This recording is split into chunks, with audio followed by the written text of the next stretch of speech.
Bonjour, c'est Cryptolyse et on va parler aujourd'hui de Theta, donc la crypto-monnaie de la blockchain Theta.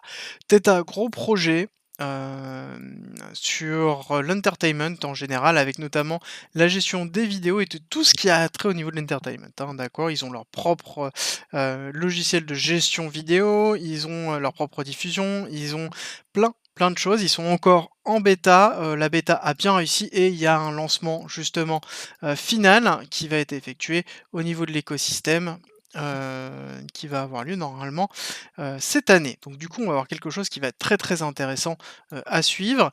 On a, une réponse qui est très forte. Ils veulent en fait supprimer tout ce qui est, gestion d'intermédiaires au niveau de l'entertainment et de la vision, des vidéos en fait de regarder les vidéos. C'est un des cofondateurs de, YouTube qui a formé, Theta, donc ça se ressent énormément et ils veulent aussi, simplifier de la distribution. C'est-à-dire qu'ils vont regarder le principe, de Theta, c'est qu'on va regarder aussi autour de chez vous qui regarde ou qui a regardé récemment la même vidéo que vous et récupérer justement le cash pour faciliter, le transfert et limiter les coûts et vous récompenser de la même façon. On a, une politique qui est en 2 tokens. On a un token qui est le alors hop, c'est ici, qui est le TFUL et on a le Theta, donc on stack le Theta et on gagne du TFUL et le TFUL est utilisé notamment dans toutes les applications liées à Theta. Autre point, pardon, excusez-moi, très important, c'est qu'ils vont lancer le T-drop avec le T-drop stacking, je vais y arriver, dis donc, qui arrive justement normalement dans les jours qui viennent, d'après les tweets, voilà. Donc là, 1er février, T-drop launch arrive. Donc là, c'est aussi quelque chose qui est très important, qui est la notion, en fait, qui va être le début de la notion aussi, enfin pour moi, je considère que c'est le début de la notion. Alors vous allez me dire que c'est pas forcément le cas, mais ça se va aussi avec l'impact qu'ils essaient d'avoir autour des NFT, donc on a quelque chose qui est très fort et on voit que, Theta sur des fils à main, donc sur la TVL, loquée, on est quand même 35e, donc on est sur quelque chose qui est quand même très intéressant là-dessus, sur quelque chose qui n'est pas à la base fait pour faire du full stacking. Donc on est vraiment, sur quelque chose d'essentiel pour moi, là-dessus, une progression qui marque, quelque chose de très intéressant. On voit qu'on va avoir le Q1 et le Q2, qui sont, justement autour, en tout cas sur le Q1 des NFT et le Q2 sur justement, la gestion des vidéos et donc on est sur quelque chose qui est très intéressant pour moi et qui correspond notamment à cette analyse technique qu'on va revoir ensemble. Petit rappel, je ne suis pas conseiller financier, je vous présente tout simplement mes analyses fondamentales et techniques, des choses que je fais déjà pour moi et que je vous partage à travers des vidéos. À vous de m'utiliser comme un indicateur parmi tant d'autres et petit rappel, le Discord est ouvert, n'hésitez pas à passer, nous sommes bientôt 500 sur le Discord, donc il y a une bonne ambiance et on discute justement de nos passions, crypto-monnaie, trading, défis, blockchain, développement, donc n'hésitez pas à nous rejoindre. Alors, au niveau de la partie technique, très simple, on a eu une grosse phase d'accumulation qui correspond à la partie de développement du projet. On a eu une phase d'accélération début 2021, suivie d'une chute en mai classique. Là-dessus, on est vraiment sur une schématique classique de crypto-monnaie qui ont éclaté en 2021 et qui ont eu la baisse en mai suivant, tout simplement début 2021 et une baisse en mai.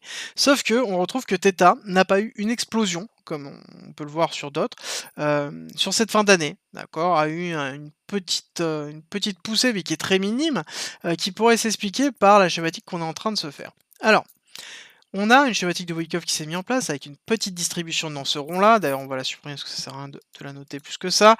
Et ensuite, on a une grosse distribution qui s'est mise en place avec un BC, un AR, hop, un ST et là, on est en train de faire un saut. Dans ce saut, on a une accumulation, une grosse accumulation, hein, qui date, quasiment depuis, 10 mois, donc qui est très forte et qui est en train d'entrer dans un cycle de compression. Donc du coup, on a un SC, un AR, un ST. Donc on a vraiment cet arrêt de la tendance baissière, un check de cet arrêt, heu et d'ailleurs on a pris la liquidité du SC, je suis en train de voir, donc globalement, on aurait limite un STB ici. C'est moi qui ai mal fait mes notes. Hop, ça change pas grand-chose. C'est juste que on est sur la fin et je vais vous expliquer pourquoi. Donc c'est ce que j'avais noté, mais je l'ai mal noté sur ce graphique, étant donné que c'est toujours des graphiques qui sont à part pour faire les présentations, qui sont pas mes graphiques de traitement. Pour moi, un jour, je vous les montrerai, peut-être parce qu'ils sont déjà beaucoup trop chargé. Alors, on a, ici un essai, un arrêt de la tendance, baissière. On a un automatic rallye qui s'est effectué. On a pris la liquidité de ce SC et ensuite on a travaillé justement les niveaux avec un ST qui sont faits et des niveaux de plus en enfin des hauts de plus en plus bas et ici on a eu une cassure, qui marque justement une notion de spring, qui est en train d'être effectuée, justement donc pour terminer cette accumulation.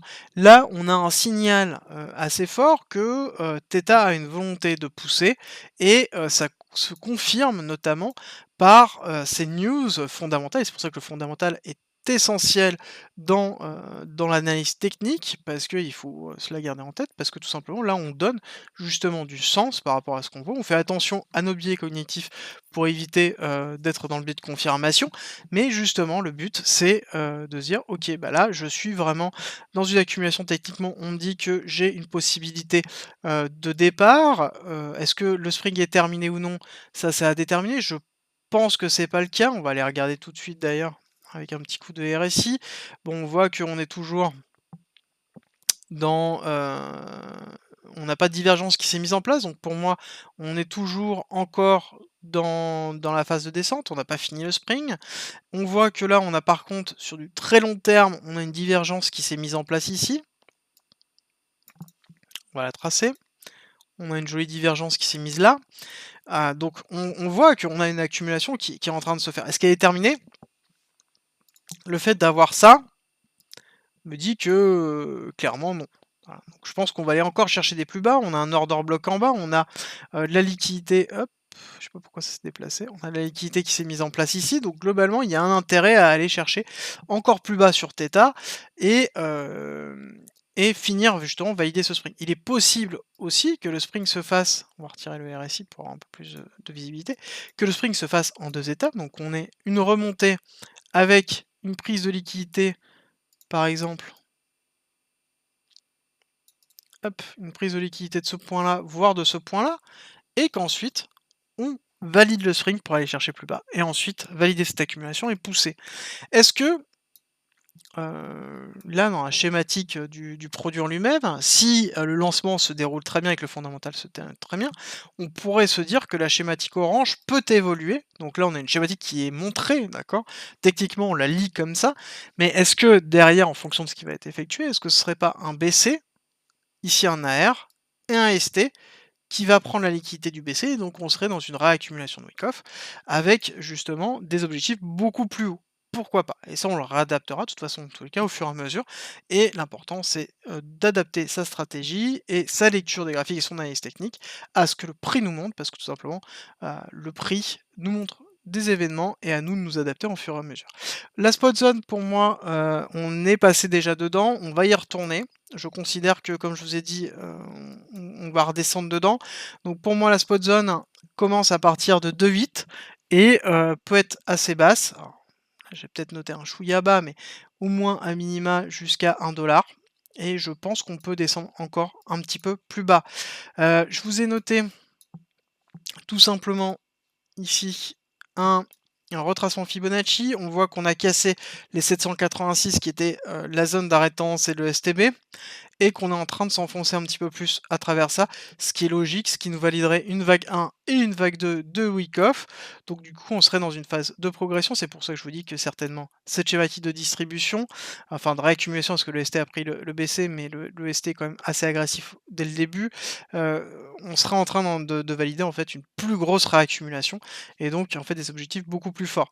La preuve, c'est que là, j'ai tiré ici, tout simplement une prolongation de tendance, de Fibonacci pour voir un petit peu où on en est si jamais on descendait, jusqu'à l'entrée de cette spot zone.